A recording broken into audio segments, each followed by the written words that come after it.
بادشاہ کا موڈ اچھا تھا۔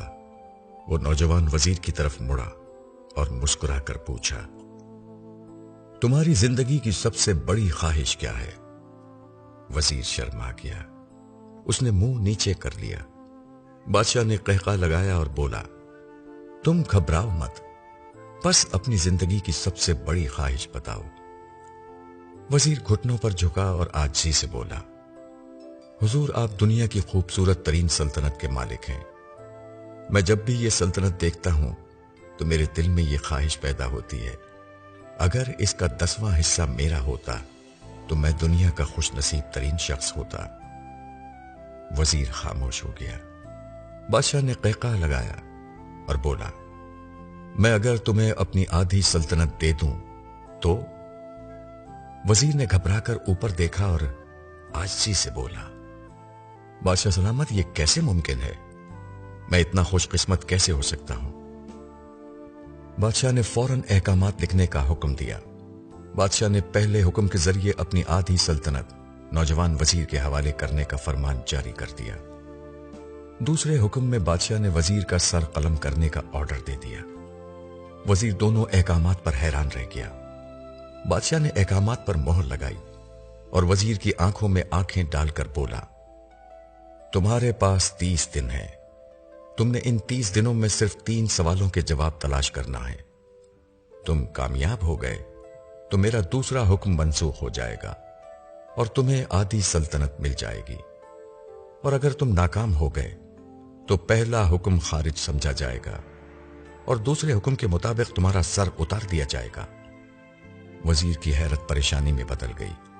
بادشاہ نے اس کے بعد فرمایا، میرے 3 سوالات لکھ لو۔ وزیر نے لکھنا شروع کر دیا۔ بادشاہ نے کہا، انسان کی زندگی کی سب سے بڑی سچائی کیا ہے؟ وہ رکا اور بولا، دوسرا سوال، انسان کی زندگی کا سب سے بڑا دھوکہ کیا ہے؟ وہ رکا اور پھر بولا، تیسرا سوال، انسان کی زندگی کی سب سے بڑی کمزوری کیا ہے؟ بادشاہ نے اس کے بعد نقارے پر چوٹ لگوائی اور با آواز بلند فرمایا، تمہارا وقت شروع ہوتا ہے اب۔ وزیر نے دونوں پروانے اٹھائے اور دربار سے دوڑ لگا دی۔ اس نے اس شام ملک بھر کے دانشور، ادیب، مفکر اور ذہین لوگ جمع کیے اور سوالات ان کے سامنے رکھ دیے۔ ملک بھر کے دانشور ساری رات بحث کرتے رہے، لیکن وزیر نے دوسرے دن دانشور اور بڑھا دیے، لیکن نتیجہ وہی نکلا۔ وہ آنے والے دنوں میں لوگ بڑھاتا رہا، مگر اسے کوئی تسلی بخش جواب نہ مل سکا، یہاں تک کہ وہ مایوس ہو کر دارالحکومت سے باہر نکل گیا۔ وہ سوال اٹھا کر پورے ملک میں پھرا، مگر اسے کوئی تسلی بخش جواب نہ مل سکا۔ وہ مارا مارا پھرتا رہا، شہر شہر، گاؤں گاؤں کی خاک چھانتا رہا۔ شاہی لباس پھٹ گیا، پگڑی ڈھیلی ہو کر گردن میں لٹک گئی، جوتے پھٹ گئے اور پاؤں میں چھالے پڑ گئے، یہاں تک کہ شرط کا آخری دن آ گیا۔ اگلے دن اس نے دربار میں پیش ہونا تھا۔ وزیر کو یقین تھا کہ یہ اس کی زندگی کا آخری دن ہے، کل اس کی گردن کاٹ دی جائے گی اور جسم شہر کے مرکزی پل پر لٹکا دیا جائے گا۔ وہ مایوسی کے عالم میں دارالحکومت کی کچی آبادی میں پہنچ گیا۔ آبادی کے سرے پر ایک فقیر کی جھونپڑی تھی۔ وہ گرتا پڑتا اس کٹیا تک پہنچ گیا۔ فقیر سوکھی روٹی پانی میں ڈبو کر کھا رہا تھا، ساتھ ہی دودھ کا پیالہ پڑا تھا، اور فقیر کا کتا شڑاب شڑاب کی آوازوں کے ساتھ دودھ پی رہا تھا۔ فقیر نے وزیر کی حالت دیکھی، قہقہ لگایا اور بولا، جناب عالی، آپ صحیح جگہ پہنچے ہیں، آپ کے 3 سوالات کے جوابات میرے پاس ہیں۔ وزیر نے حیرت سے اس کی طرف دیکھا اور پوچھا، آپ نے کیسے اندازہ لگا لیا میں کون ہوں اور میرا مسئلہ کیا ہے؟ فقیر نے سوکھی روٹی کے ٹکڑے چھابے میں رکھے، مسکرایا، اپنا بوریا اٹھایا اور وزیر سے کہا، یہ دیکھیے، آپ کو بات سمجھ آ جائے گی۔ وزیر نے جھک کر دیکھا، یہ وہ لباس تھا جو بادشاہ اپنے قریب ترین وزراء کو عنایت کرتا تھا۔ فقیر نے کہا، جناب عالی، میں بھی اس سلطنت کا وزیر ہوتا تھا، मैंने भी एक बार आपकी तरह बादशाह से शर्त लगाने की गलती कर ली थी। नतीजा आप खुद देख लीजिए। फकीर ने उसके बाद सूखी रोटी का टुकड़ा उठाया और दोबारा पानी में डुबोकर खाने लगा। वजीर ने दुखी दिल से पूछा, क्या आप भी जवाब तलाश नहीं कर सके थे? फकीर ने कहकहा लगाया और जवाब दिया, मेरा केस आपसे मुख्तलिफ था। मैंने जवाब ढूंढ लिए थे। मैंने बादशाह को जवाब बताए। आधी सल्तनत का परवाना फाड़ा, बादशाह को सलाम किया और इस कुटिया में आकर बैठ गया।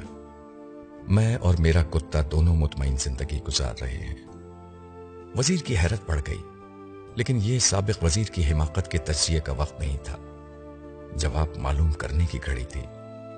चुनाचे वजीर एंकर पर्सन बनने के बजाय फरियादी बन गया और उसने फकीर से पूछा, क्या आप मुझे सवालात के जवाबात दे सकते हैं?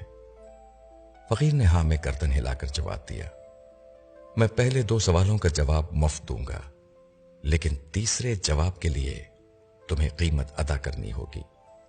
वजीर के पास शर्त मानने के सिवा कोई ऑप्शन नहीं था। उसने फौरन हां में गर्दन हिला दी। फकीर बोला, दुनिया की सबसे बड़ी सच्चाई मौत है। इंसान कोई भी हो, कुछ भी हो, वो इस सच्चाई से नहीं बच सकता। वो रुका और बोला, इंसान की जिंदगी का सबसे बड़ा धोखा जिंदगी है। हम में से हर शख्स जिंदगी को दायमी समझकर उसके धोखे में आ जाता है। फकीर के दोनों जवाबात नाकाबिले तरदीद थे। वजीर सरशार हो गया। उसने अब तीसरे जवाब के लिए फकीर से शर्त पूछी।